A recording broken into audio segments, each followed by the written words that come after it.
Hello, Antoine. Well, that's quite the background there, Antoine. Oh, gee. Okay, we're good.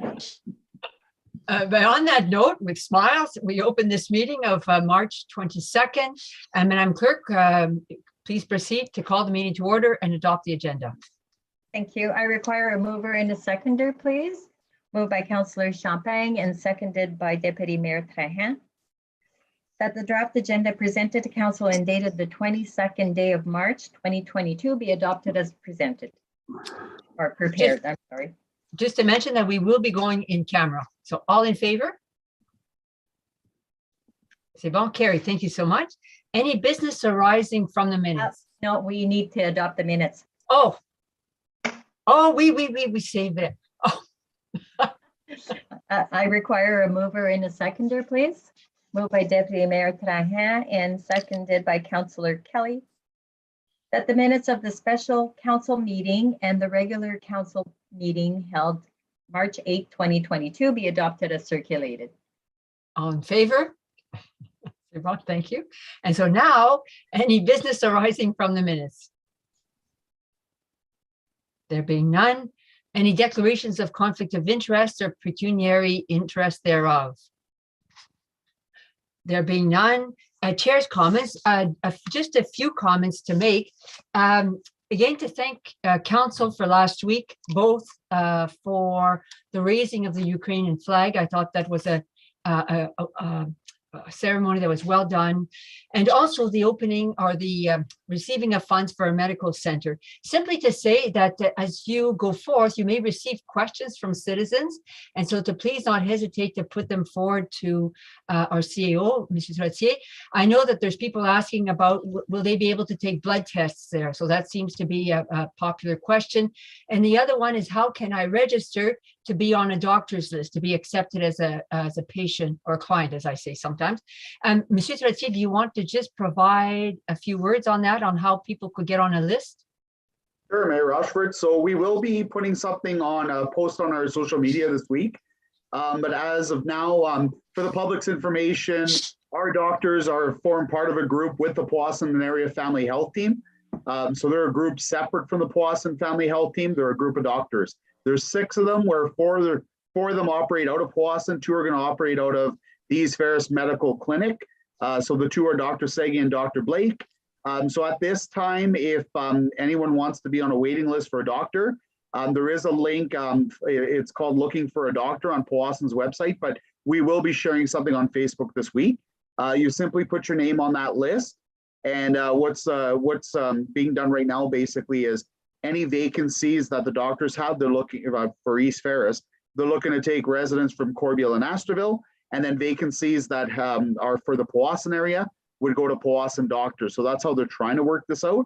The new doctor that we do have, Dr. Blake, will be taking on patients gradually. So we're looking to open in April, the clinic side of things. So at that time is when Dr. Blake will gradually start taking on new patients. It's in the area of 500 to 600 new patients. And the reason being it's gradual is that it's not all the same day, because Dr. Blake needs to see how many of his patients follow him from his current practice. But the number's around 500 to 600 new patients. So I can tell you right now, there's not a waiting list that has 500 or 600 East Ferris residents on it. So I'm seeing on social media people saying they've been waiting 10 years for a doctor. They should get themselves on a waiting list. So. Wait, Councillor Champagne? Yeah, we've talked about this before, about sharing this on a welcome package for new residents coming into the municipality. Are we going to send something out, or how is that going to work for as far as doctors goes and pharmacy and everything else, right? Well, the welcome package goes underneath the Economic Development Committee. I don't think we've ever talked about it, but I don't see why not. We can add that in, Councillor Champagne. So if I may, council, we've got 2 welcome packages. Like, we've got the new resident one and we've got new business one. Both of them are on our website. And staff are preparing right now like a communication to go out for the East Ferris Medical Center that would have information on pharmacy, chiro, like what services are going to be available basically. So that is going out within the next few weeks, but it's something we got to bring forward to council first. At this time, we're just settling some of the leases with our tenants. So that's the progress being made right now. Okay. Any other comments on that? No. I simply wanted to mention that today as well, I participated in another event where the provincial government announced their strategy for long-term care, but more specifically, their strategy related to staffing. And so we know that they have in Ontario, there's a three-pronged strategy for resolving some of the issues at the level of long-term care. New beds, they talk about 30,000 new beds in Ontario. Certainly more enforcement, more inspectors. But today was on staffing. And the reason why it was critical for us in East Ferris is that Nipissing Manor, that is in our community, is receiving an amount of $767,000 this year in order to increase their staffing levels. And so this amount next year will double. And so that will be $1.4 million that they'll be receiving for additional staffing. And the year after as well, there will be a further 50% increase. So a considerable amount. And Castle Home as well received close to over $2 million. And again, these amounts will increase in the following years. And so basically, they explained that this funding will allow for up to 4 hours of care per patient. And they talked that on average right now, it's a little over 2 hours. So it's almost a doubling of the amount of hours they say per patient in a long-term care. That said, it was very good. And Mr. Wentworth Graham, who's the owner of, as we know, of Nipissing Manor, said he was very delighted, and he welcomed the government's commitment to change the province's long-term care sector, improving the quality of care and quality of life for residents. Chris Main also mentioned something that is critical to our citizens. He said that they were working towards this increased level of care. And so potentially we might have been looking at an increase in our operating levy at Castle Home. And so they said, he basically mentioned that this additional funding will avoid having to increase the operating levy. We know that East Ferris has encouraged longer term the assumption of Castle Home by the city of North Bay, but until that occurs, we continue to be a contributor to the operating levy. And so this funding is equally important for us at that level. So two very important elements, as Nipissing Manor is a large employer in our community, and we have residents who are members there. I encourage you to read, I encourage citizens to read the press release, because it does outline as well the training component. I know in our community, there had been comments I saw on social media about, what is the government's training strategy? So as part of these communiques that circulated today, there's information on the number of students that are being hired at what level, so that they can increase staffing levels, I think, to 27,000 additional staff members is what was the number that I recall being mentioned. So simply to mention that. I don't know if any of you, some of you may have all participated as well today. If there's additional comments, please don't hesitate to share them now. That I think it was a very positive announcement for East Ferris from that perspective. I know Terry. Terry, I see you went. You're not. Okay. I just wondered if you want to say a word about Phenom, because I don't think it's on our agenda tonight. And Madame Clerk did send out a notice asking us to identify. She has to register us by April 6th. And I know you were at a meeting last Friday when we had the press day at the medical center. Did you want to say a word about the Phenom conference? Actually, excuse me, thank you. It looks like it's going to be at the Best Western, as you know, and we've got a host of speakers and presenters, and it's just going to be nice to be back face to face and be able to share. I always found the informal connections very informative and beneficial going to a conference. So everyone's looking forward to it. It's the annual meeting as well. There was a lot of concerns as I'll mention it as we go through our agenda, but a lot of concerns with the fire marshal's office. I think Councillor Trahan and I are both going to speak to that, but it was excellent. There has been funding available additional funding for the videos that Phenom has put out. They've been very well received, and FedNor is doing some funding again for that. And we're looking at some local, perhaps some local people being prominently shown. In fact, as you know, I think some of the people that are going to be involved in the business in East Ferris have actually been featured. So other than that, it's just basically we're looking forward to getting back face to face. Thank you. Thank you. Are there any other comments that come under Chair's comments before we move forward? There being none, we have no delegations. Committee reports. We start with Public Works and Infrastructure Committee. There was a meeting on March 9th. We turn it over to you, Deputy Mayor Trahan and Councillor Kelly. Thank you. So yes, we had a meeting on March 9th. Just kind of go over it a little bit. Just confirmation that we have, we're requesting about $7,500 to be placed in the operating budget of 2022 for various road signs for Gelmet Road and as well as some other roads. We also on our agenda, we talked about Dugage Road, just so that that's going to be completed hopefully this summer. We talked about the capital budget with the NORDS funding. That's the funding we received for 2021, 2022. We were looking at about 128,000. We have roughly about 256 to apply to our roads. We're working with the Public Works advice. There's lots of changes, and since the last public meeting regarding material costs that are currently up around 30-40%.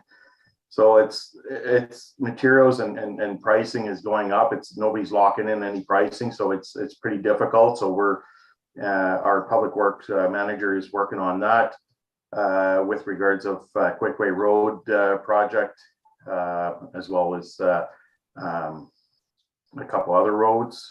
I'm not sure if everybody is aware, but there's an app for recycling, Coach it's called, for recycling.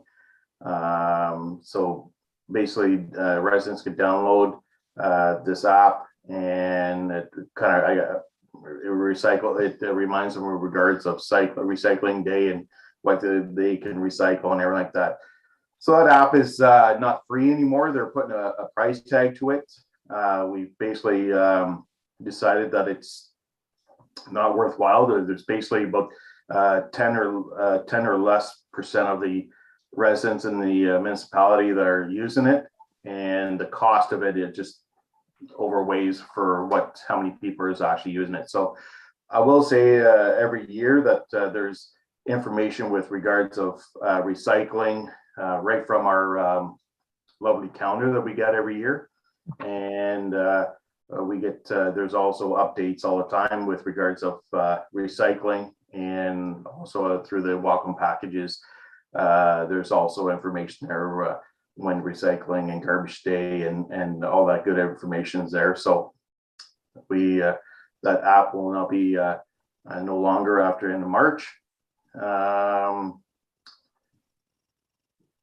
We've from there, I'll pass it over to Terry if you want to talk anything else about Phenom or the Northern Transportation Task Force, or.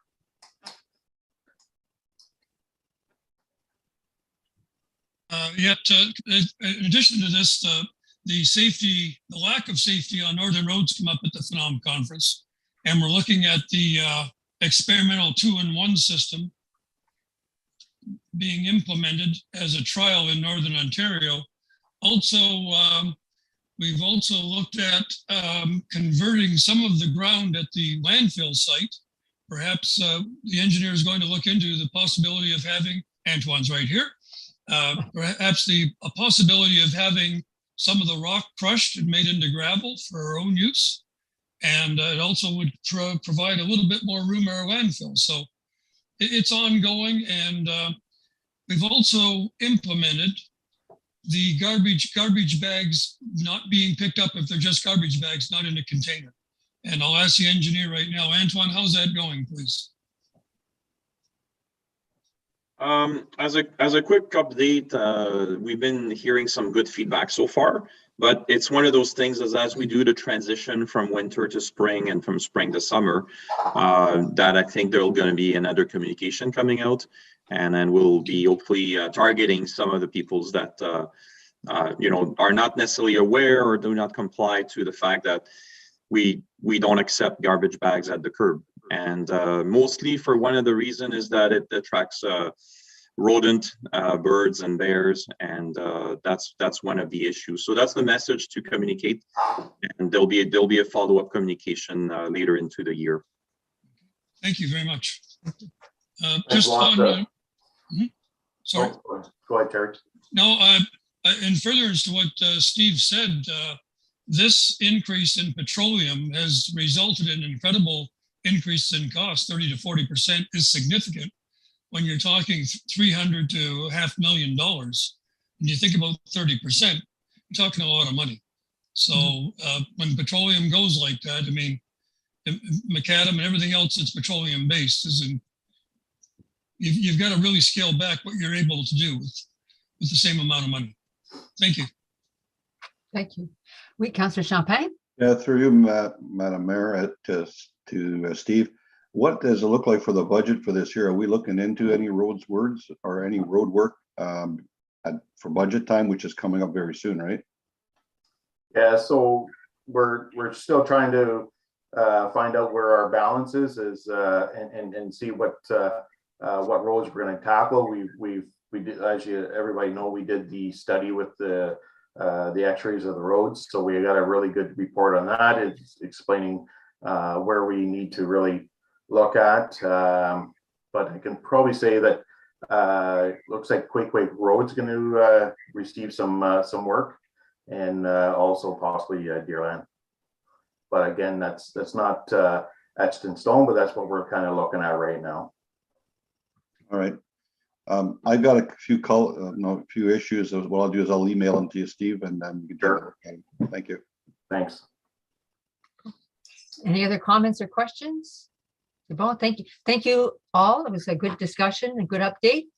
I think we moved down to, unless there's any comments with respect to planning or recreation, parks and culture. We have a meeting coming up, I believe, Greg? I think we put a doodle out there. Yeah, we're still waiting for a response from 2 members, but if we don't hear back from them by tomorrow morning, we're going to schedule based on the availability of the members who did respond, and it will be either the 30th or the 31st of this month, so next week. Thank you. Thanks. C'est bon.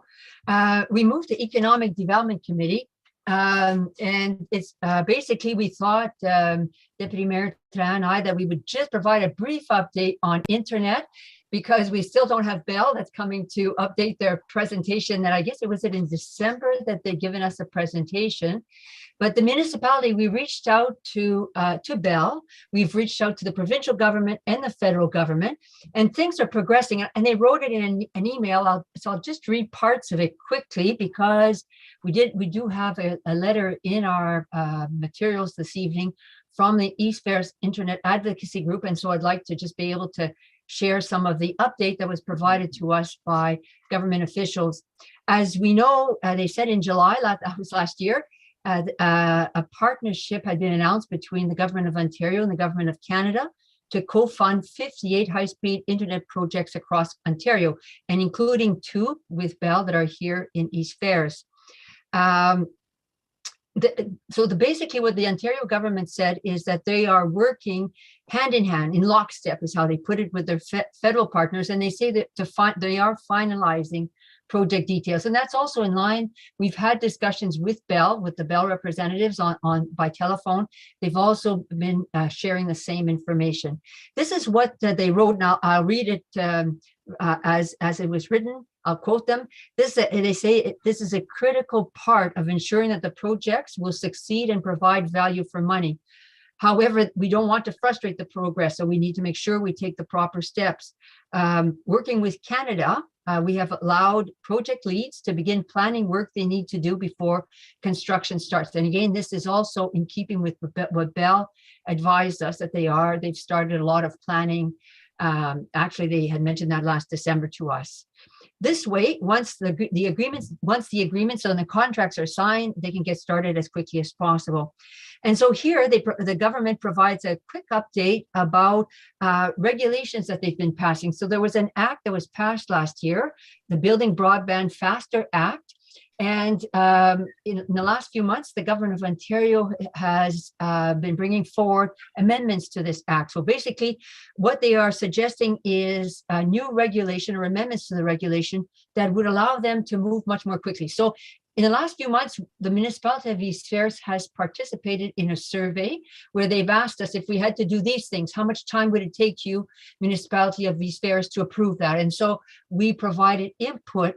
And so now they're proposing amendments to the legislation that would ensure that once they start to move, they'll be able to move and there won't be any impediments at a municipal level, not here in East Ferris, but throughout the province, so that they are able to go forth and build and meet their commitment of 2025. Now, they are asking us, when they wrote to us, they've asked us to make sure we provide feedback. The amendments to the regulations have been posted online. They call it the Ontario's Regulatory Registry. And they asked if we would provide feedback. So we are, as a municipality, preparing feedback. The municipality is working with Blue Sky Net. And so overall, we're going to try and commit to what is being asked of us, that we be able to move quickly. And some of these timelines are very short, like they may talk about days, something that could have taken us a bit longer. But our citizens are pressing us for internet, so we feel that is important. It might mean in the future that we might have to have special meetings in order to be able to decide on some of the items that are being asked of us. And the thing that's important too is that the government is looking at fines. And so one of the questions we're going to ask is, they've not given much definition about the fines, but they've said that the fines could go as high as $500,000. A municipality could be fined as much as that if they are seen as holding back or causing delays to the construction process to move forward. So we might ask for more definition of what that might be. So that is basically the update. I know, Jason, you spoke directly to Bell. Did you want to provide an additional word on what they shared with you? Yes, Mayor Rochford. So basically, when I spoke to Bell, they said when they've got a signed contract, we'll know. So when they know, we'll know. They're hopeful that it's in April, but at this time, they're waiting on ICID to pass the agreements, basically. And at that time, Bell will welcome an opportunity to come to council to share more information. Okay. C'est bon, thank you. Oui, Deputy Mayor Trahan. Yeah, thanks, Mayor. Yeah, exactly what you said. They've basically said that they're going to, once projects have been finalized and once they've completed the agreements, that the work will start, and they're just waiting for that. They've also they've said that they're pretty committed that our area will be completed by the end of 2025. So let's hope that they keep their word on that, and we'll have high-speed internet in our communities. So by the end of 2025, if not before. So exactly, good update from you, Mayor. Thanks. Oh, c'est bon, all together. So it's wonderful to have an update, and so we'll keep at it every couple of weeks, and hopefully we'll get some results by April, as was mentioned. Any other comments? C'est bon. Then we move on to Communications Committee. There been Deputy Mayor Trahan. Yeah, sorry, I just wanted to add one other little quick thing for the economic development. I just want a quick shout out for the East Ferris Trade Show for May 28th to the local businesses. Please make sure and get your early registration in and get out there. It's been 2 years. Get out there and showcase your business. So just a little shout out for the trade show. Thanks. Good job. Boy. Communications, there was none. Municipal office project, there's no update tonight, but we will be talking about the medical office in a little while. Did you want to mention, is there anything to add, Mr. Trottier, before we move on? Not at this time, Mayor Rochford. Then we come to the library board. On that note, Councillor Lougheed. Sure, yes. I know that many of you were already, you knew this was forthcoming, but we had the auditor come and do our financial statements. So Jessica Dion from Baker Tilly. And if you take a look at the statements themselves, the library board's actually sitting in a surplus position from last year. And, you know, for many reasons, including Jennifer being really good at what she does. And also the fact that, you know, there wasn't as much spending last year as budgeted as expected. But so that kind of puts us in a good position to be able to fulfill some dreams or think about the future and make some plans. So congratulations to the board for that. And the other thing here too is that we did pass the library, well, the library budget. And again, that there was a full benefit package to the staff for the library too. And that's something that as a library, we're all very proud of.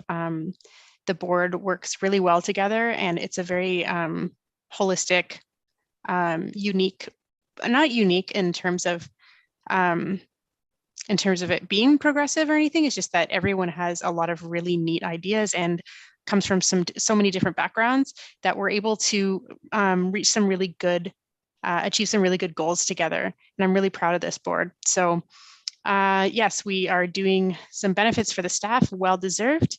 And other than that, you know, just general reminders about online digital resources available from the library. Things like magazines are available through the Libby app. So that's kind of a neat feature that I've been using myself too. So, and there's lots of programs over March break, and hopefully more to come in the future. Just open for any questions. And I know, Jason, you might be able to fill in some blanks. Sure. C'est bon? Good. That was a good report. The financial statements, yes, read well. May I, pardon me, is it the first year that they actually do the statements like this earlier than the municipality? No, Mayor Rochford. Okay. The library is always separate from us, and then the library's financial statements get consolidated into our financials. So they normally happen first. We've actually, in most years, done them around in January. This year we had them done a little later. So, yeah. C'est bon, but thank you so much. Now we move on to Police Services Board, and just a quick update at that meeting. I think the minutes are fairly self-explanatory. Claude Champagne will be attending the Ontario Annual Conference for the Police Services Boards. And so basically we discussed active transportation signage. We'll recall that had been a recommendation of a few reports. And so our engineer, Mr. Antoine Boucher, brought forward suggestions, and we did receive some great input from the Ontario Provincial Police and the members of the board. So this will be coming back to council at some point. And so that is moving forward.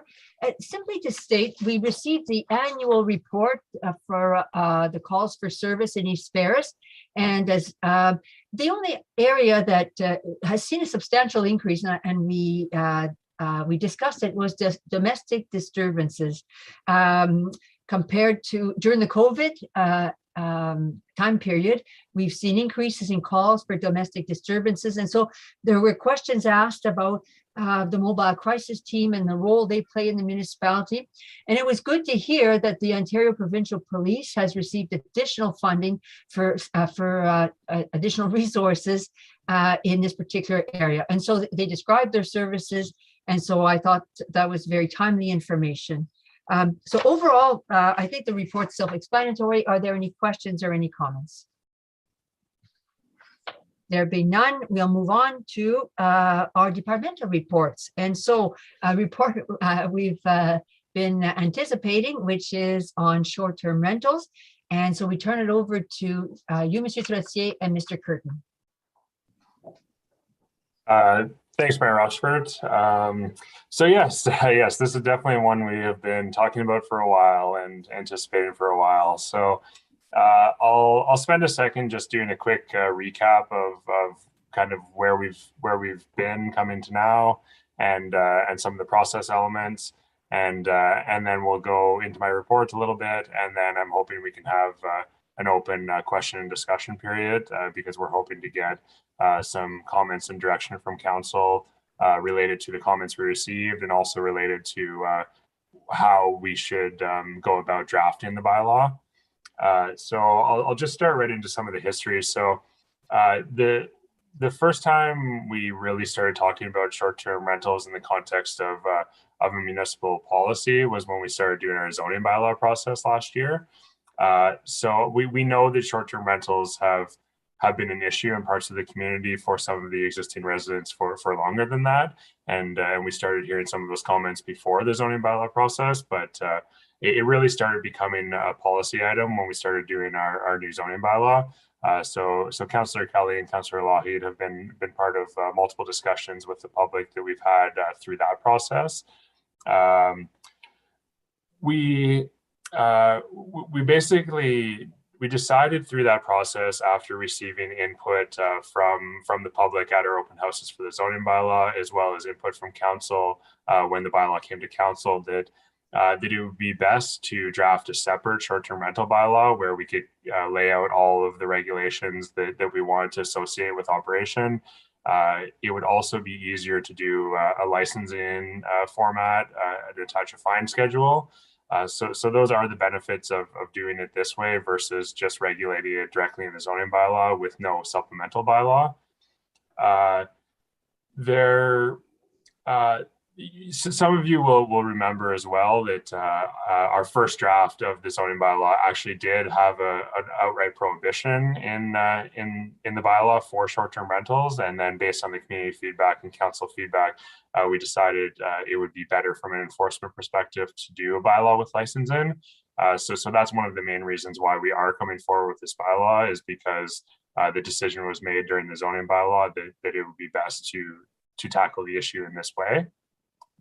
So we decided to start this process with a phase of general public comment and consultation. So we wanted to get general feedback on all issues related to short-term rentals, and then use that feedback and council's feedback to guide our policy development.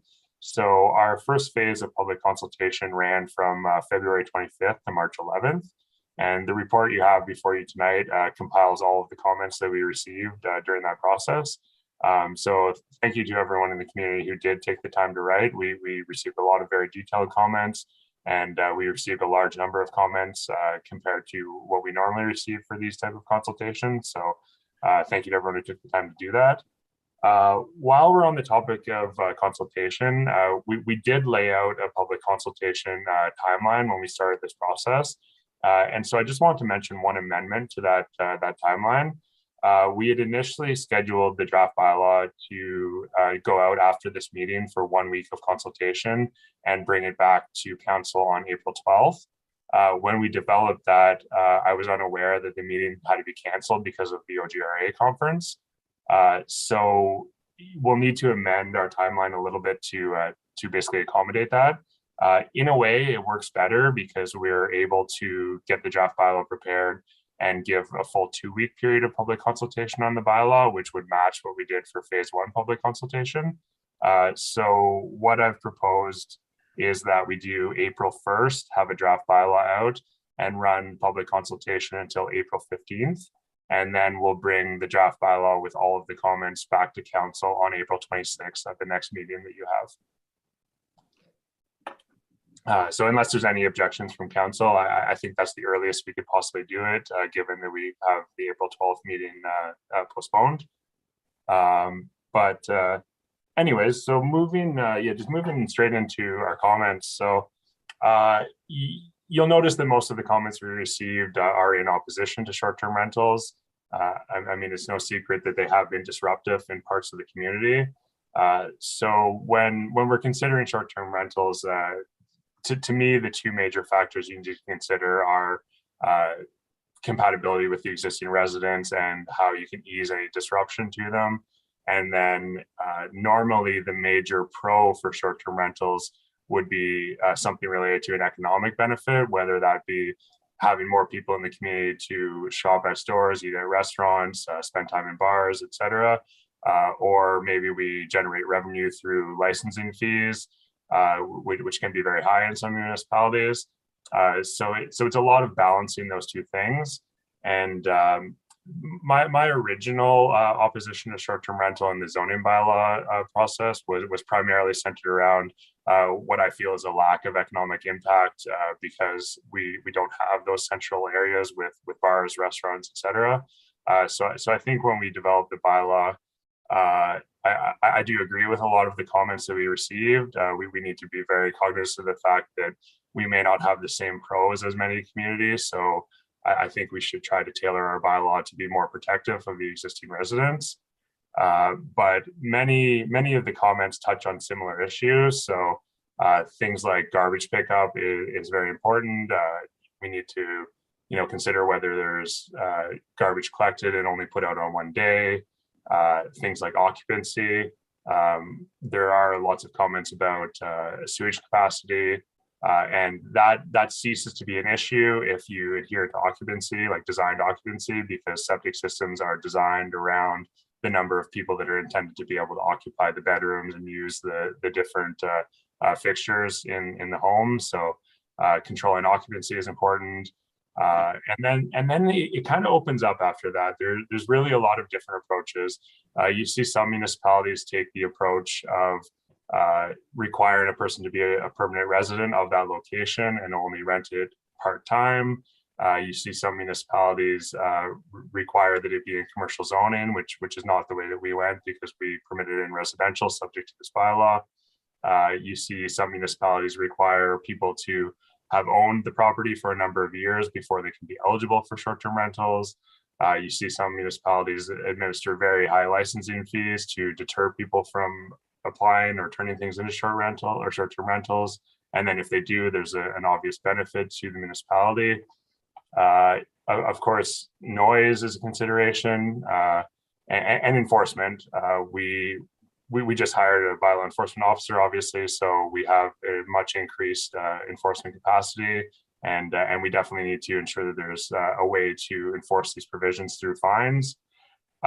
So those are some of the main topics. I don't want to go on too much because I know you've all had a chance to read all of these comments and read my report. So I think I'll open it up now and answer any questions that any councillors have, and just move on to a discussion.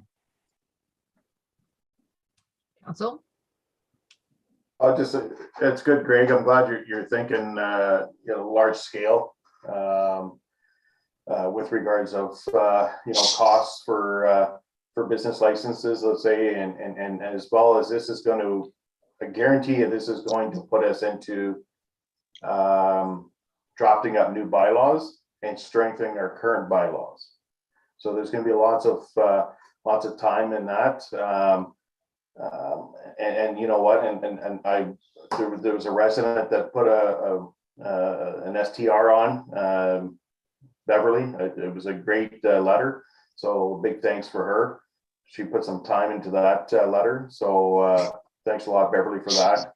And after reading that, I made a bunch of bullet points, and I'll email those to you with regards to some of the things that I've been thinking about to protect our residents and as well as protect the municipality. So I'll leave it from there, and I'll communicate with you with regards of an email with some of my updates. But I think we're on the right path here, and we'll go from there. Thank you. Other comments? Councillor Kelly. Thank you. Two or three things really hit home with me, and I know we've all got a list of our personal beliefs, but one is all the places that are for rent are in direct competition with our established camps. They've been in business for a long time, and for the most part, they are residents of East Ferris. They're taxpayers, and they've always been volunteers and a positive influence on the health of our lakes. One thing that really bothers me is a comment I read, and it's about, I can't go into names, but it's one of the recommendations. It's a referral, a review, and it says, this place is 5-star, roomy, comfortable, fast internet, can sleep a lot of people if air beds are also brought up. Yes. Okay, and that's what really got me, because I know I had a personal acquaintance of mine rent out a cottage a number of years ago. 3 families, 4 families would show up. They were there for a month and a half. So one thing that I would definitely recommend when we do it, if it's a 3-bedroom cottage, you don't get to put 3 trailers on the same property for a weekend or a week or 2. You don't get 10 people living in the cottage. I'm thinking maximum 2 people per bedroom, because we just had a big presentation about blue-green algae and the septic systems. Septic systems that are designed to handle a family are not meant to handle 5, 6 families on a weekend, plus the pets and so forth. The other thing is obviously the noise and fire bylaws. If people are here for 3 days, they're on a holiday, they have no idea what our bylaws are. So there's a lot of issues. And the other thing is, it stifles, and an interesting fact, it came from one of the municipalities that we're using for references, it stifles home ownership. Because if you're not allowed to rent out these properties, they're going to be for sale. Someone will be buying them, they'll be owners. They could well be, and most of the places, the dwellings on the lake now are homes, not cottages. So we're talking about a shortage of housing in the north. Well, these are now being used they're a business. And I've done a straw poll. I encounter a lot of taxpayers in my various activities. One thing I've asked, I said, are you in favor of recommendations for regulations? They said, definitely. And the other recommendation is it has to be a commercial tax, and there has to be some teeth in the rules and regs. And if you don't follow, I know Huntsville, we were using it as an example. If you don't follow the rules and regs, your license is pulled and it doesn't come back. Because we've got out of municipality owners, and quite frankly, if they're getting money, and I know there's some rentals close by, the more people you have in the cottage, the more money you get, because they charge per person. So it's got out of control and it's out of hand. And full marks to Greg for grabbing this and running with it. So I'm in favor. And if we even went according to, I was amazed. Seguin Township back in 2006 said no more, not on waterfront properties. So, and I know that's extreme, but I think down the road, that's what we may have to come to. Thank you. Thank you. Wait, Councillor Champagne. And you're on mute, Michelle. I saw that. Thank you. Apologize for that. No, I agree with most comments. Some of the issues you were talking about, septics and so on and so forth, and garbage pickup. Obviously, there's going to be more garbage, so this should be commercialized, obviously, and it should be priced accordingly. Even the septic system, or like Terry just really to that, it is for families only, single-family dwellings. So that's all part of the calculations. A lot of the septic systems are in great shape, but some of the septic systems have been checked for years. So that's one thing that should be checked before a permit is released, to make sure the septic is operational and is good enough to handle what it does. That should be part of the permit and part of the qualifications in order to get that piece of property. You know, like I said, garbage, well, you got to have twice as much garbage. So should be paying commercial garbage instead of residential garbage. And it should be all part of the new bylaw. Obviously, there's going to be a bylaw in place. It's got to be strict enough to protect all of the residents around there. So I don't want to see too much of an issue with having, an opportunity for, for small businesses there, or even homeowners to try to make some extra income because of this day and age. But at the other hand, they got to follow our rules, our regulations, and keep the neighbors happy. And they should be on a point system. If that happens, they get disqualified and then they're out the door. So it gives them an opportunity to be great tenants or bad landowners. Thank you. Thank you. Any other comments? Oui, Councillor Lahi. Yeah, just quickly, just want to say thank you to everyone who wrote in. It was, I know Councillor Kelly and I were on a lot of meetings about this already, and it was interesting to see that a lot of them, the comments really lined up with what the committee members also kind of recommended during the comprehensive zoning bylaw meeting. Absolutely right. I think there's going to have to be a lot more put forward to it, but I think the one point that kind of resonates with me the most is all the points that you're saying, but ensuring that these things are capped, right? That we're not that there's just only a certain amount allowed if we decide to move forward with it, and just obviously making sure that the support from the municipality obviously is there to make sure that enforcement and regulations are followed. But I'm impressed with the feedback. It was good. Thank you. Thank you. Thank you so much. And so if I understand correctly, Mr. Curtin, based on this feedback this evening, the comments, you're going to be putting forward a proposed draft bylaw, which will be available to the public for comment. And again, yes, that's right. That's the plan. So we'll have a draft bylaw prepared by April 1st, and then public consultation on that draft bylaw will be open until April 15th. And then we'll return to council with all of the comments. And the draft bylaw will be available to council, obviously, on April 1st as well, but we'll bring the draft with the comments to council on April 26th. And then any amendments that are required, we'll make and bring the bylaw back for the first meeting in May. And what's very important is that the people write to the municipality or to yourself versus just posting comments online on social media. Yes, it's very important because we know that there is activity on social media, but we're only collecting comments that are received through the official channel in the way that we always do public consultation. So that is in writing to myself or to the general municipality line. Bon, thank you. But thank you, Council, and thank you, Mr. Curtin, for this report, and to all of the public as has been mentioned. We appreciate the input and the direction provided. If there are no further comments, we will proceed now to the next report, which is from our municipal engineer. And so we turn it over to you, Monsieur Boucher. I think. Yeah. Thank you, Madam Mayor.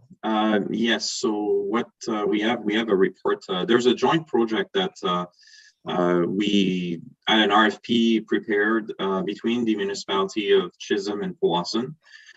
It's in line with our asset management, and it's also part of a funding that we received. When we first applied for this funding, as a sole municipality, we were eligible to 80%, but as a group, we're eligible to 90% funding. And essentially, this is actually to complete a road needs study. Once the road needs study is completed, there will be, information from that report that will go into the asset management mainly. So it's a document that was last done in 2008, and it needed to be updated. So we had 3 submissions.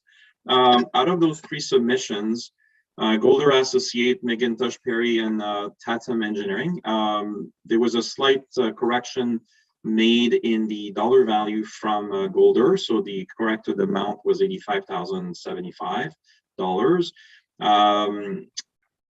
We had Tatum at $60,000 and Golder Associate at $35,855. So we found as the evaluation that it was a large variance in the prices, and we thought it would be worth our while to contact the successful bidder, just to be sure that we were getting exactly what we asked for. So they were actually basically answering all the questions right, and our level of comfort, was basically, we were satisfied with that. So the recommendation tonight is, as a joint project, that this project be, this RFQ be awarded to the low bidder, which is Golder Associates, in the total amount of $35,855.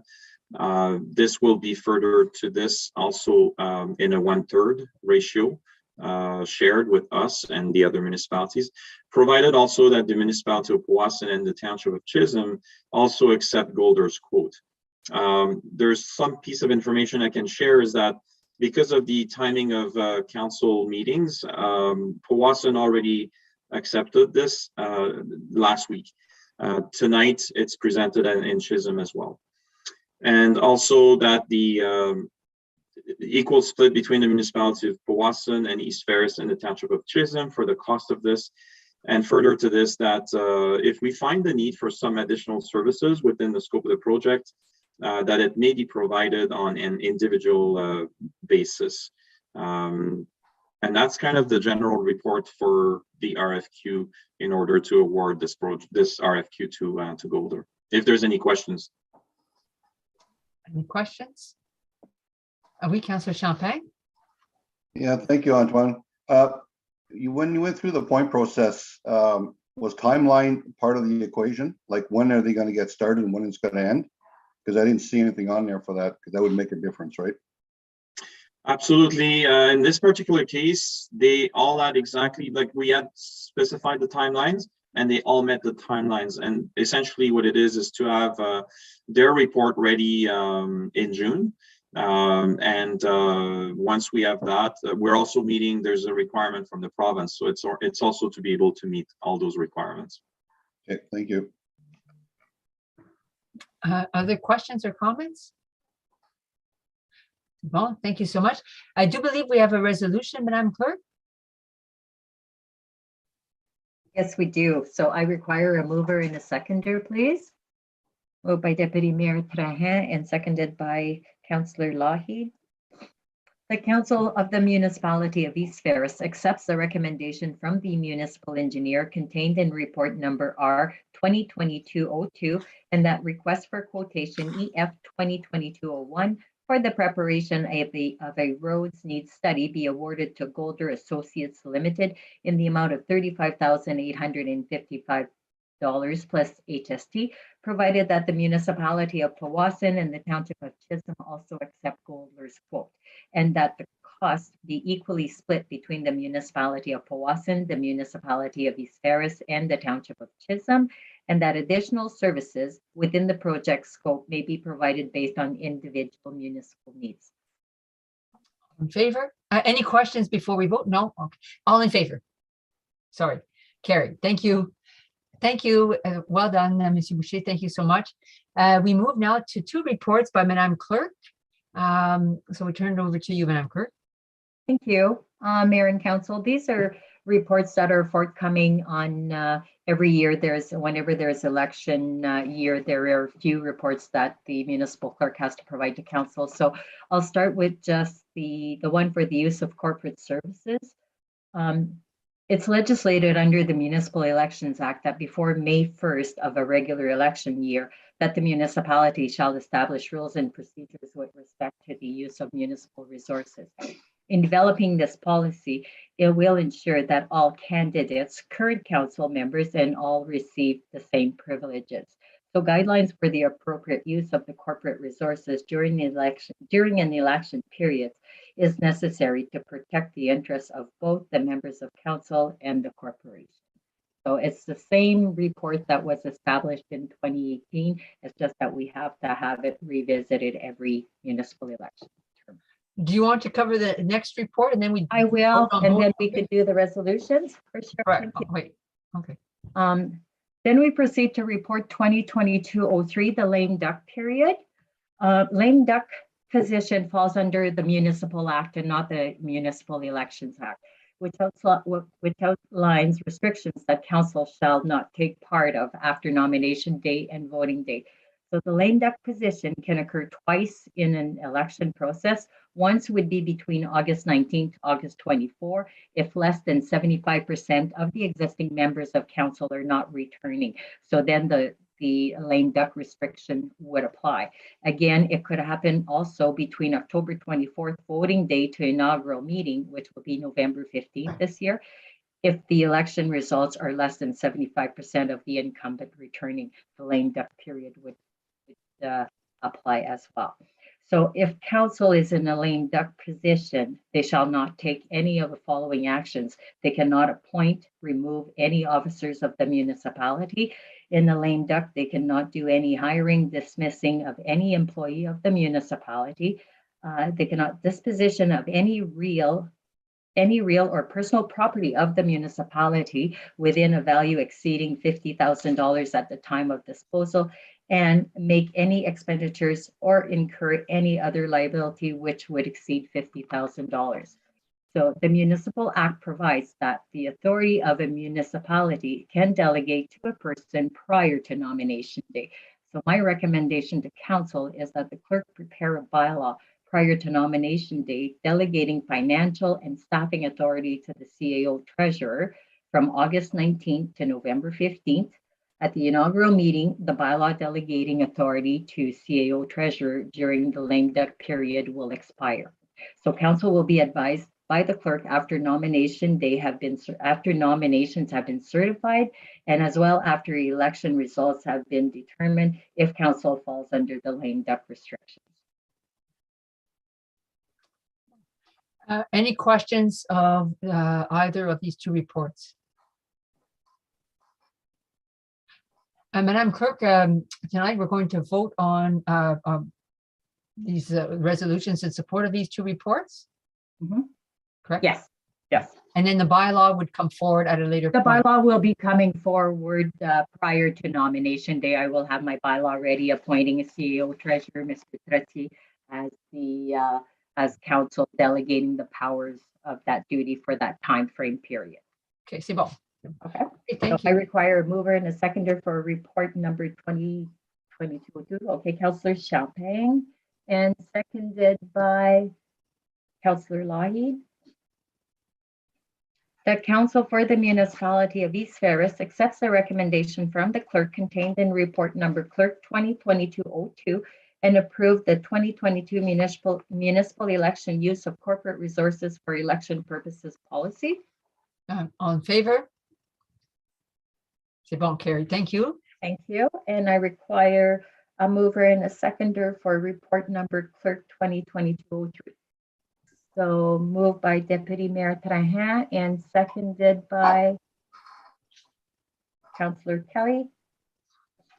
The council for the municipality of East Ferris accepts the recommendation from the clerk contained in report number clerk 2022-03 regarding the lame duck periods, and that the clerk be authorized to prepare the necessary bylaw prior to nomination day, May 2nd, 2022, delegating authority to the CAO from August 19, 2022 to November 15, 2022, the inaugural meeting. All in favor? C'est bon, thank you so much, Carrie. Thank you, Madam Clerk. Well done. We have no notice of motions. We move to bylaws. Mr. Trottier and Mr. Curtin, I guess, did you want to make comments? Sure. Thank you, Mayor Rochford. I'll just make a very quick comment. Mr. Curtin, why can't we hear you? You're not on mute. Oh, can you hear me now, Mayor Rochford? Am I the only one hear that you. can't hear you? Yeah, I can hear him. I can hear him as well. Okay, I'll go ahead then. So yeah, thank you. Can you not hear me, Jason? Can you hear? Heard the dog. I heard the dog. Yeah, sorry about that. Oh, so I heard you. Okay, so I'll just very quickly comment on the two bylaws, both A and B in the bylaw section. They're both follow-ups from resolutions that were passed at our last council meeting. So those are recommendations from our last planning advisory committee. So the one is the former Wheeler site in Osterville, and the second one is on Highway 94 near Highway 17. So if there's any further questions, I'd be happy to answer them, but they're just enacting resolutions that were passed by council at our last meeting.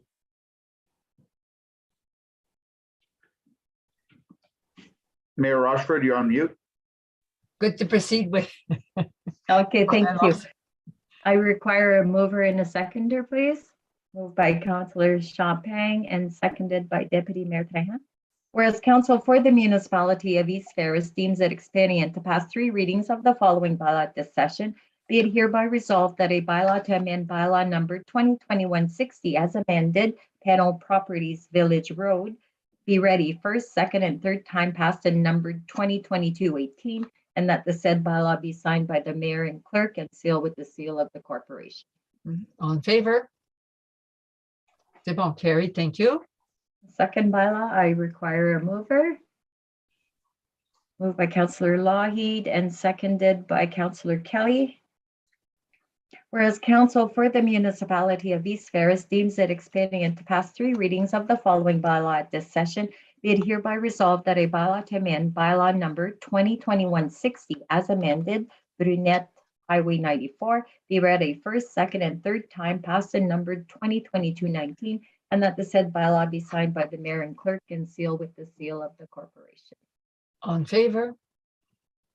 C'est bon, carried. Thank you. Thank you very much, Mr. Curtin. And bylaw number C, I guess, Mr. Trottier, that would be you that would cover this. Sure, Mayor Rochford. So this bylaw is for a lease with for the medical center, basically the pharmacy unit. And I don't have the exact number company. Let me just check it out here. I believe it was 1,142,676, I think, Monica? Yes, it is. But, yeah, so basically what this is our first lease that we're entering into for our East Ferris Medical Center. The pharmacy unit is 1,119 square feet.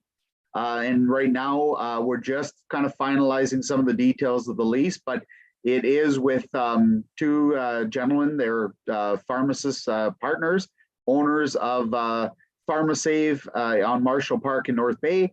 And their second location is the Pharmacie St. Charles Pharmacy in the municipality of St. Charles.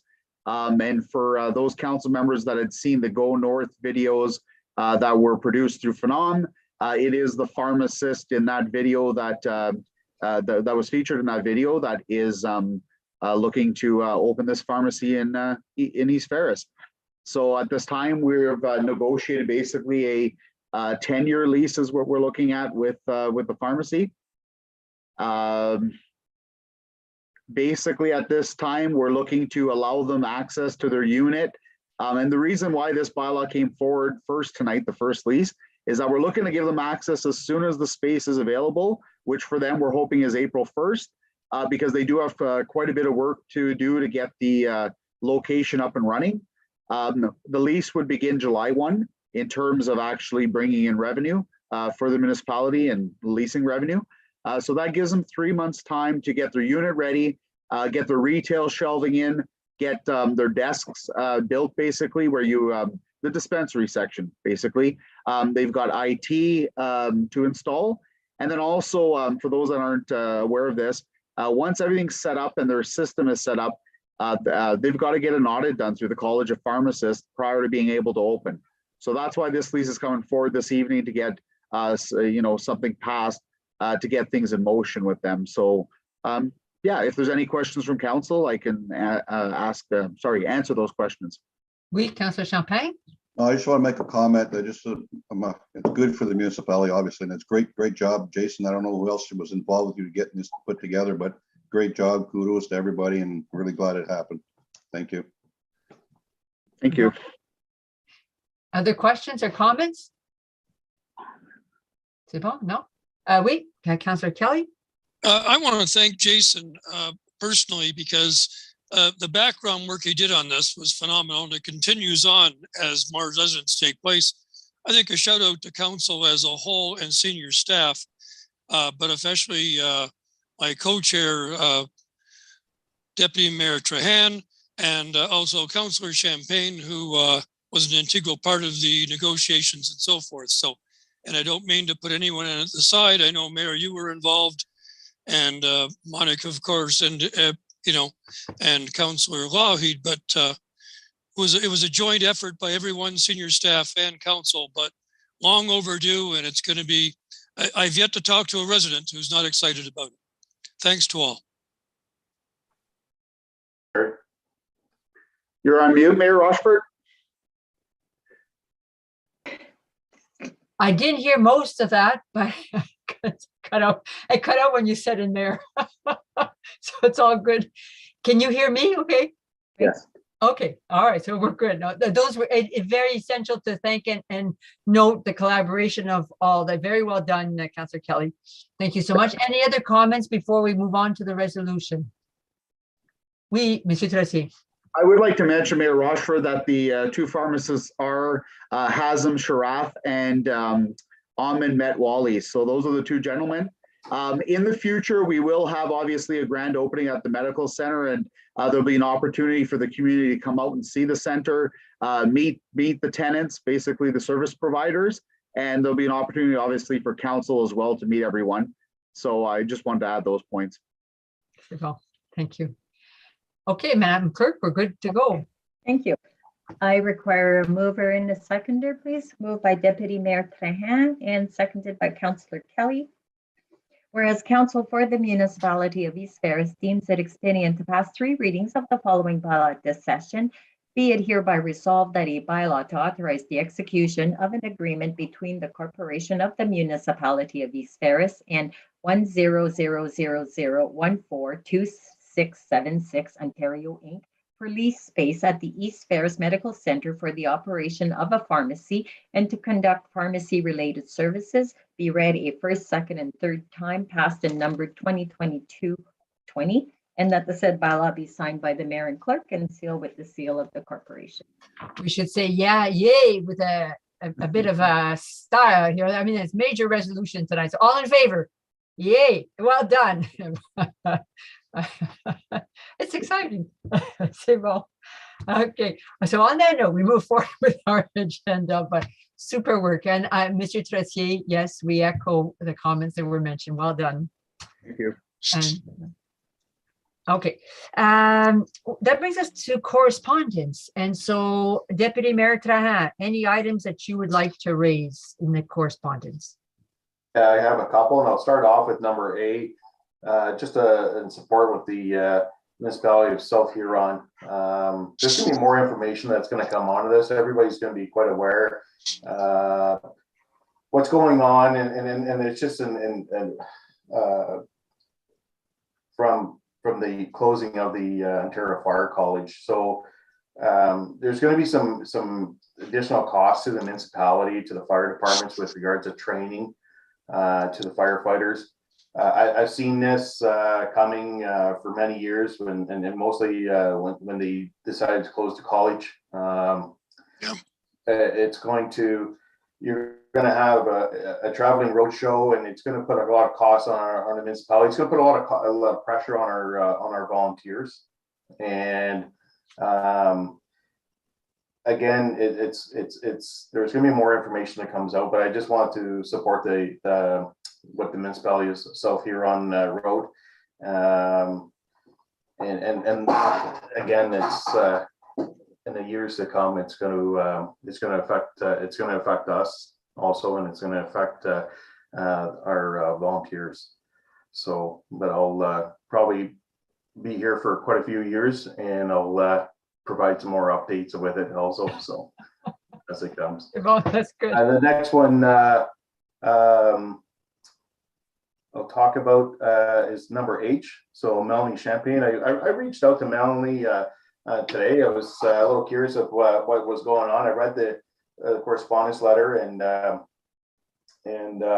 she was competing for a pageant, and good for her, and congratulations, and then that she's doing it. And I told her, I said I would personally sponsor her. I'll donate to her support here, and I'm hoping that maybe the other councillors would do the same. And she's going out on outside the box here, and she's doing a competition in Sudbury coming up, and for this pageant. And anyway, I just she's representing East Ferris, so I'm more than happy to help anybody out that's competing outside the municipality that's representing us. So anyway, I just want to throw that out there. Well, thank you, Deputy Mayor. I saw Councillor Champagne put up a hand. Is that because you were in support of contributing? Councillor Champagne, I wasn't sure, or maybe I'm glad. No, I'm very happy. And I think we've done in the past, I think we have donated, but I don't know if it was through us or through the Knights of Columbus. I think the Knights of Columbus sponsored before for pageants and things, so it'd be a good place to go also.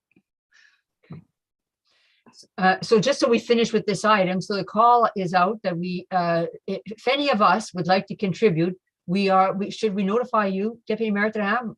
Would you be the conduit then? Is that what you're suggesting? Or that we each individually provide support to Madame Champagne if we so decide? Yeah, so on her letters, it has her phone number and her email address.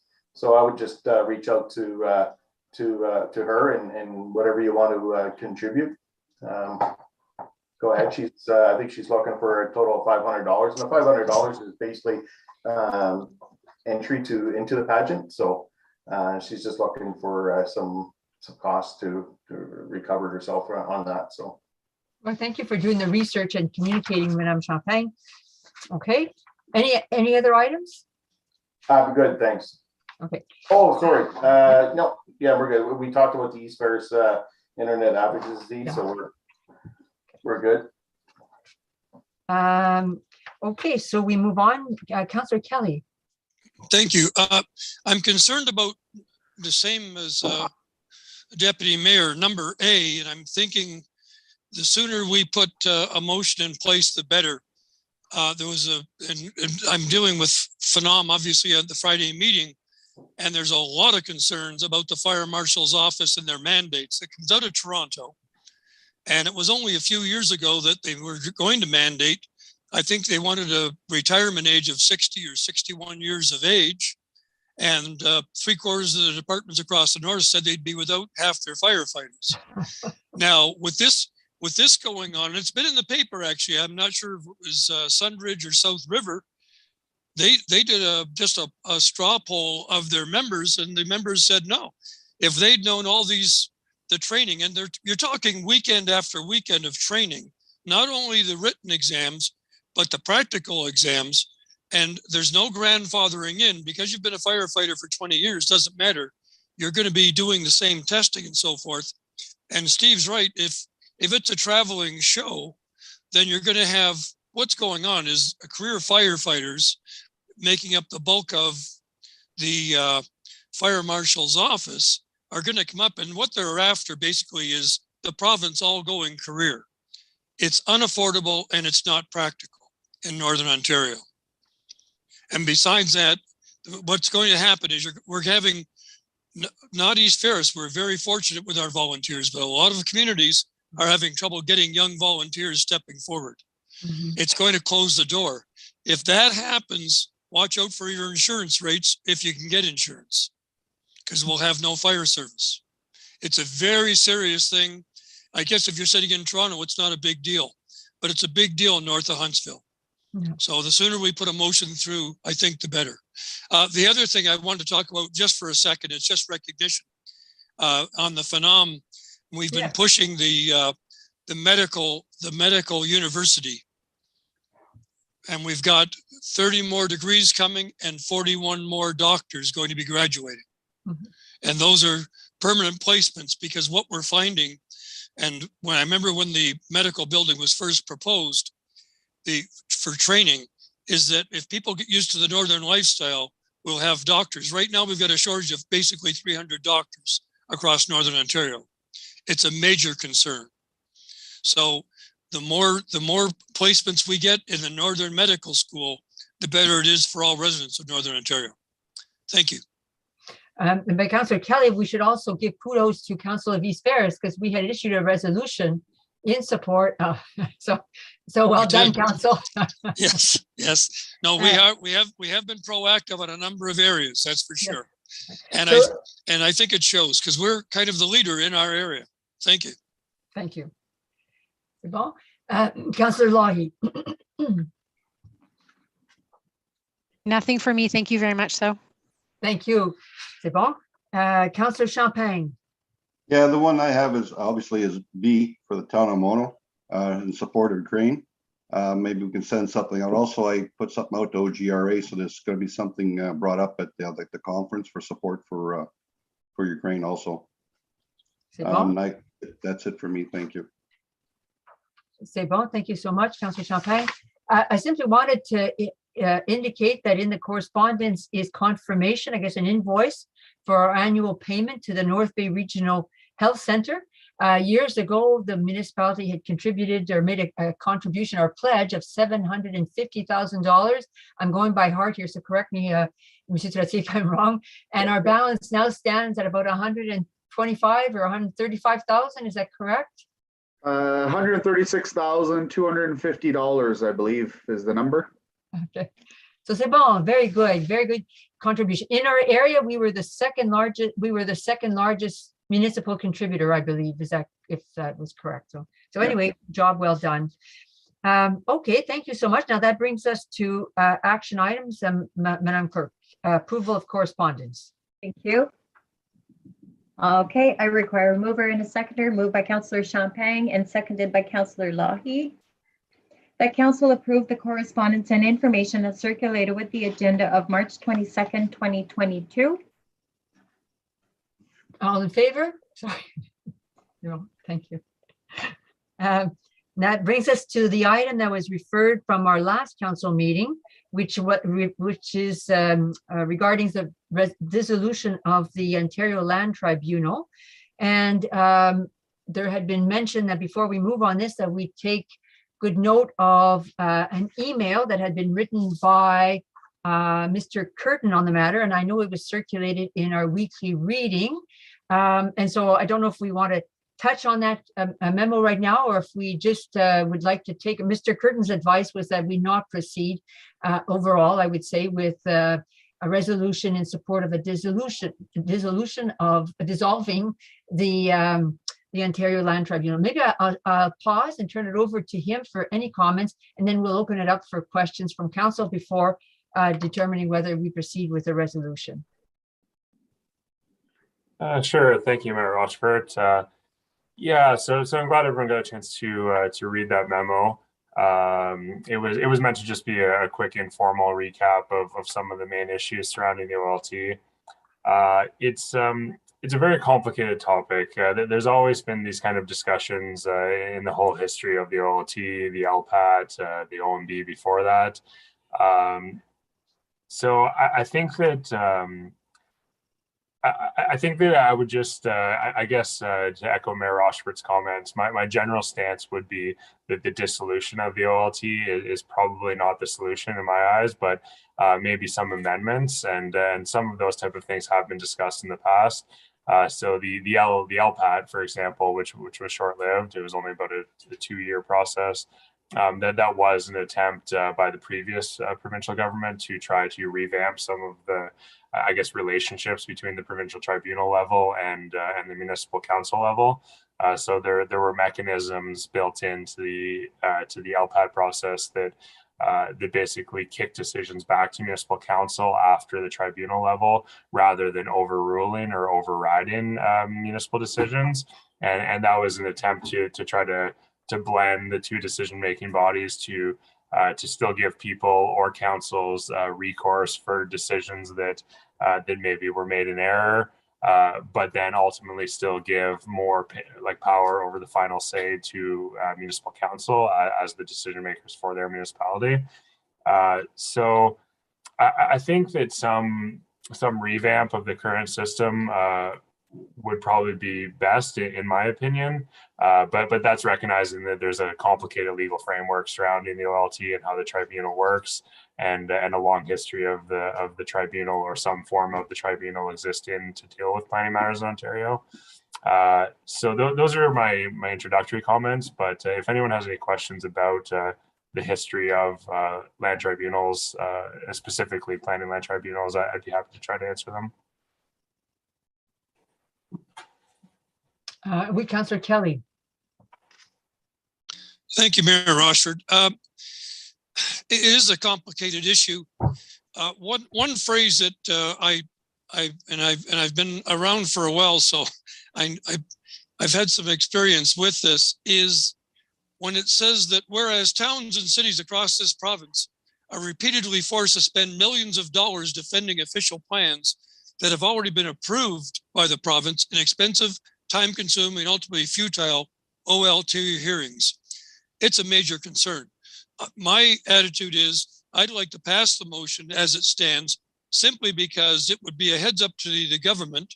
We're not going to get rid of it, but they might curtail some of their powers because it's costing a lot of money and a lot of time. These are not elected representatives that are turning these things down. Some of them are political appointees, some are knowledgeable, some, quite frankly, are not. And that happens when you get political appointments. So, and I remember the OMB, and now it's become far more expensive, but it's far less expensive if someone wants to challenge. And there's a lot of NIMBY going around in the province as a whole, not in my backyard. We're all for development, but not here. And that's going on. And I can think of a number of developments that have been put on the back burner for 2 or 3 years at a time.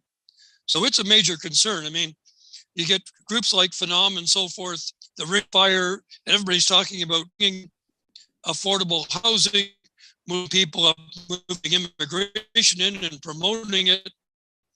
And we're tying developers' hands after official plans have been, and it's not willy-nilly, these official plans have already been approved. So I'm in favor of passing the motions because I think it'll give the government a heads up. C'est bon, Councillor Kelly. Councillor Champagne. I agree with just about every word Terry said that I could understand.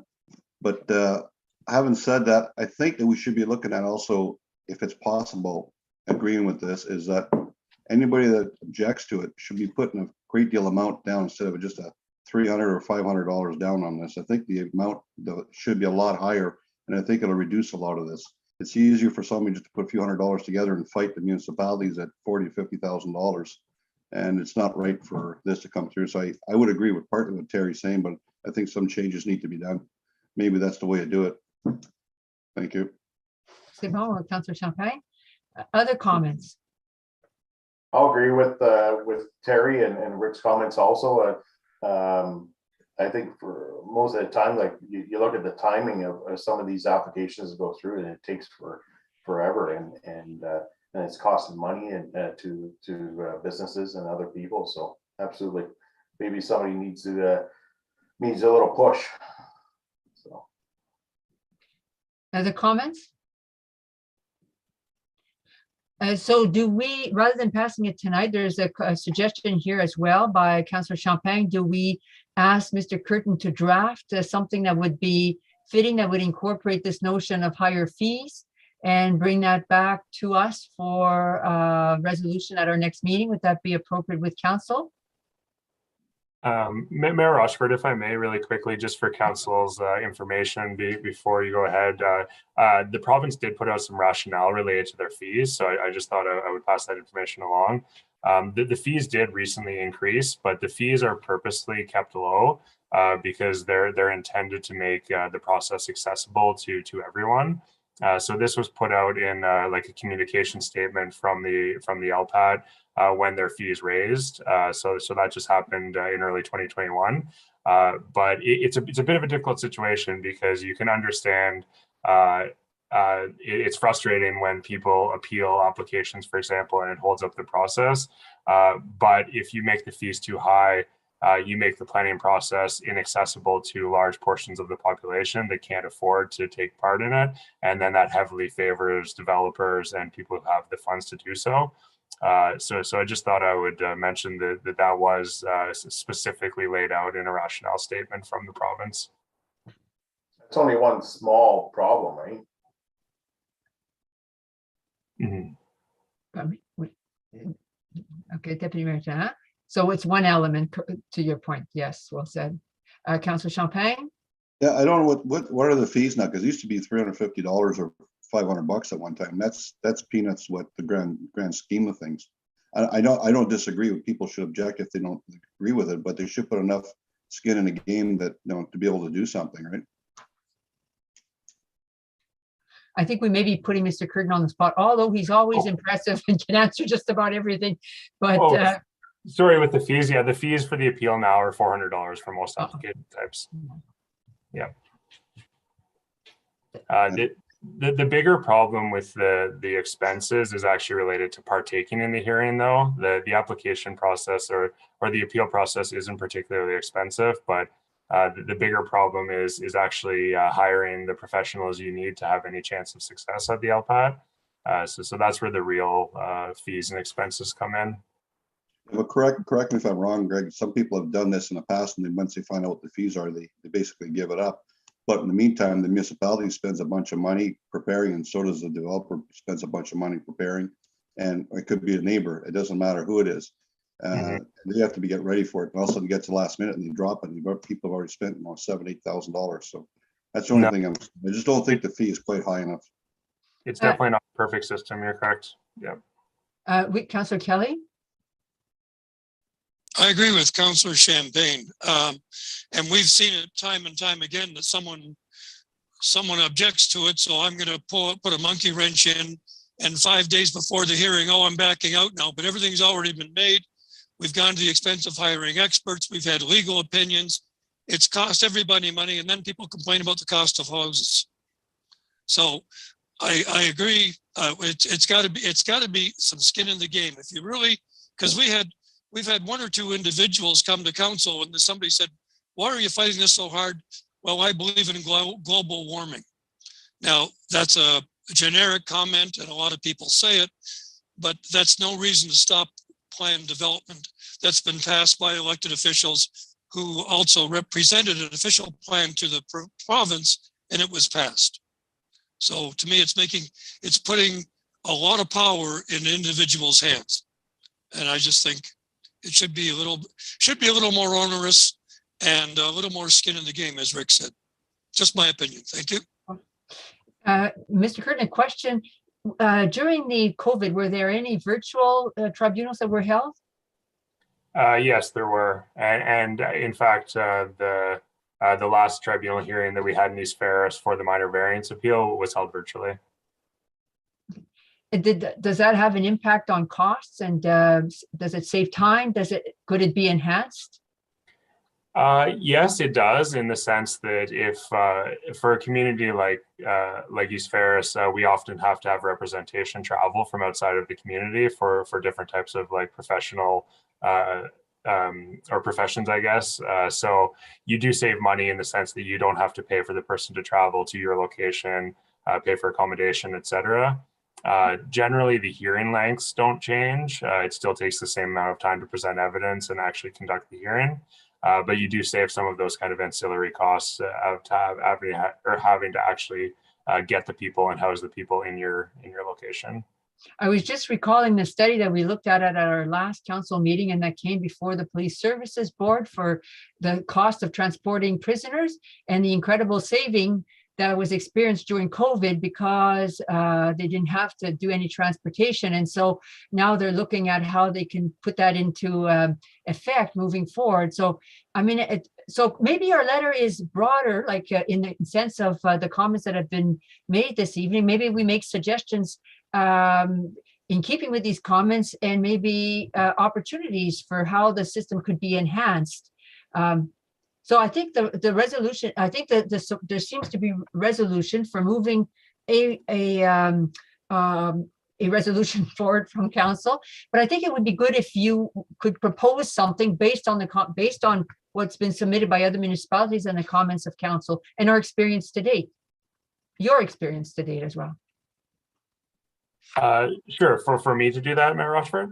Yes, but not at this meeting today. Not no problem. I can get that ready for our next meeting on April 26th.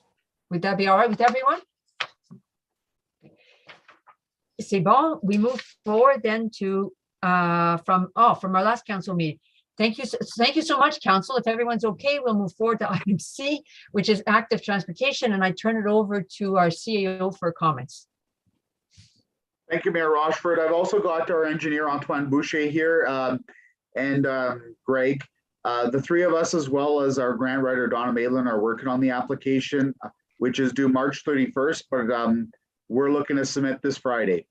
So at this time, at the last council meeting, council had discussed possibly putting two applications forward.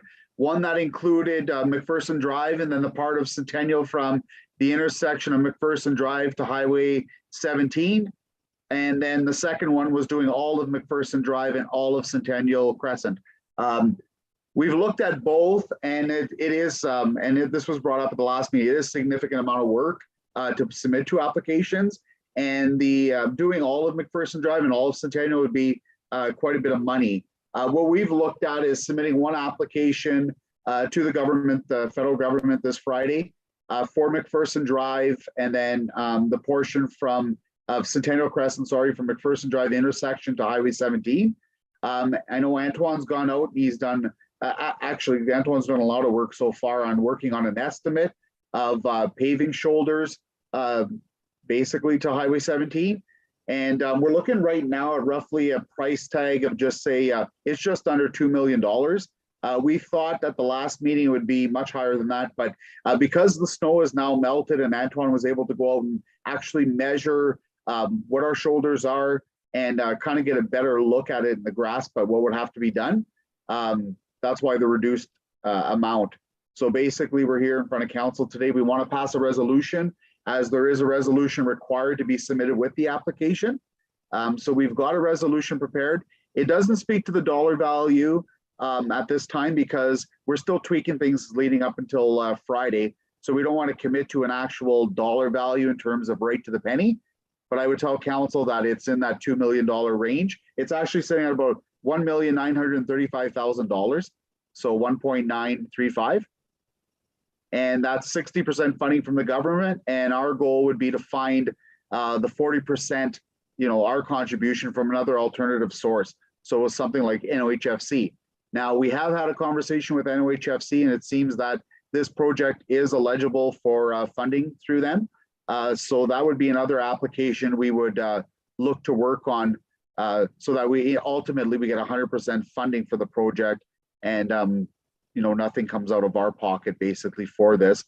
So if there's actually technical questions or scope of work questions from council, we welcome them, and Antoine's here to speak on behalf of those items, and Greg's also here as well.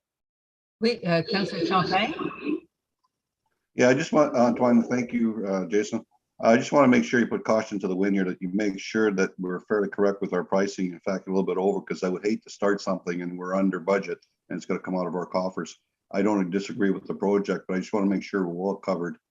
If you want to comment on that, go ahead, but I just want to make sure on that point. Now, the other point is, at one point, we're looking at getting fiber all the way down McPherson Drive at some point or another. Is that going to affect that in any way? Is that for me, Councillor Champagne? Yep, you're the engineer.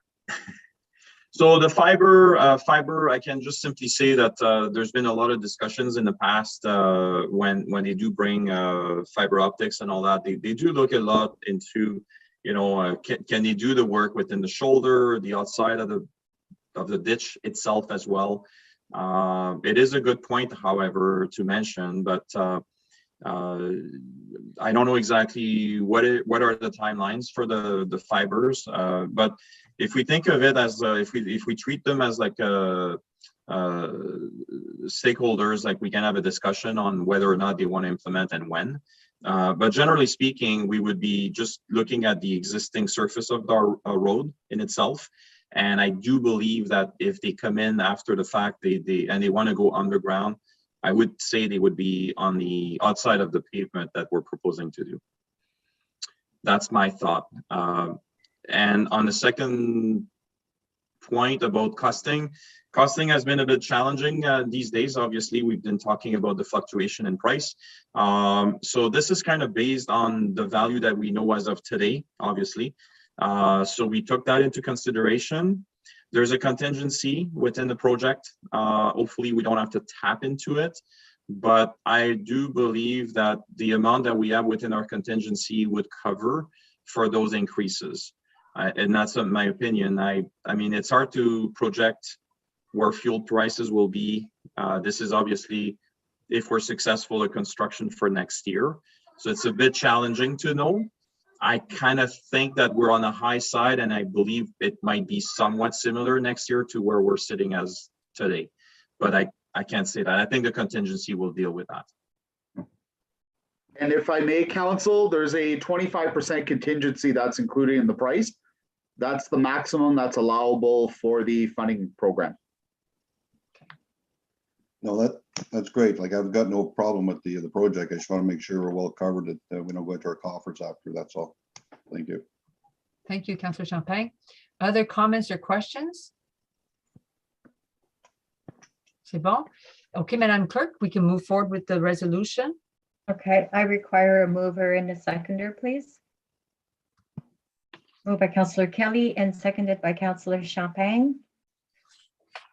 The Council for the Corporation of the Municipality of East Ferris approves the submission of funding application ATF 1123 McPherson Drive linked to Voyager cycle routes and recreation hub to Infrastructure Canada's active transportation fund.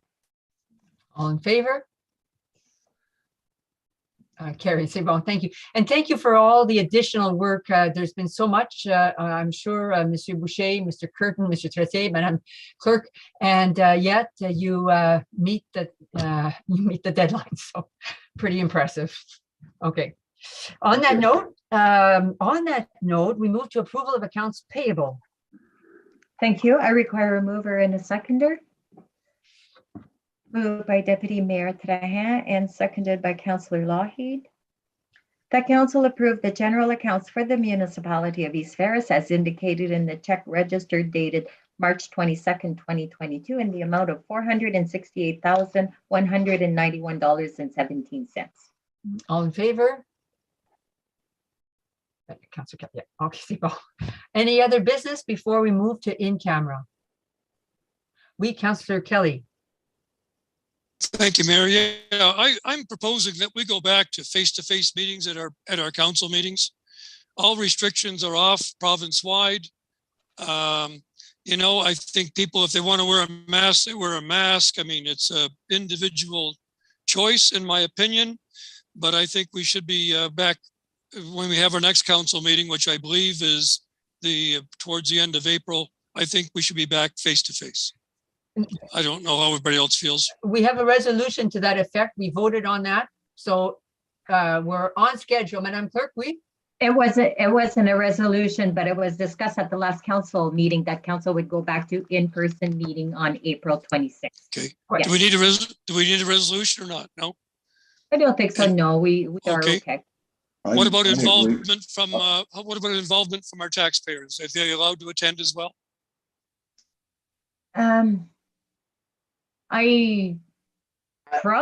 It's hard to say. Jason, what do you?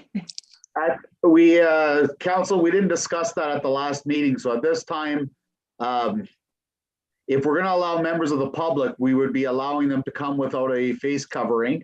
That's what the rule is right now for our facilities. That's what's in place. We've been following the provincial protocols. So we would be attending our meetings, we would be in person, and the public would be there without face covering. So there's two options: allow that to happen, or we can remain that they've got to be vaccinated, they've got to wear a mask, or we attend in person and we have the public watch electronically still by YouTube. Personally, I find we've followed all along the guidelines of the provincial government. My recommendation is we continue to do so and move in the direction of the provincial government, and rather than setting up our own procedures. That said, Councillor Champagne, sorry. No, I agree. I think we should wait to make a decision on the 22nd, or whatever the date is for the next meeting, because you're just think of it. You got OGRE coming, you got Phenom coming, which you're going to be gathering with other people anyway. So it's kind of a moot point, I guess. And I guess we look at it in April and make a decision for the first meeting in May. Okay, I'm in favor of that. Thank you. Can we, Mayor Rochford, can we clarify that then? So it's going to be council and staff only in person? On April 26th, correct. Okay. That's what the suggestion is, yes. Thank you. Thank you. I guess that's my opinion. Wait, I know, I'm just looking at the Councillor Lougheed and Deputy Mayor Trahan to see if they have any comments, but I don't know. C'est bon? So I think we're all behind now. We're moving slowly. Second point. C'est bon. Okay. There being no other business, we proceed to in camera, Madam Clerk. for personal matters about an identifiable individual, including municipal or local board employees. Okay, I require a mover and a seconder, please. Moved by Councillor Champagne and seconded by Councillor Kelly. That this meeting proceeds to in-camera session at 7:39 p.m. under Section 239, Bracket 2 of the Municipal Act 2001, in order to address matters pertaining to personal matters about an identifiable individual, including municipal or local board employees. All in favor?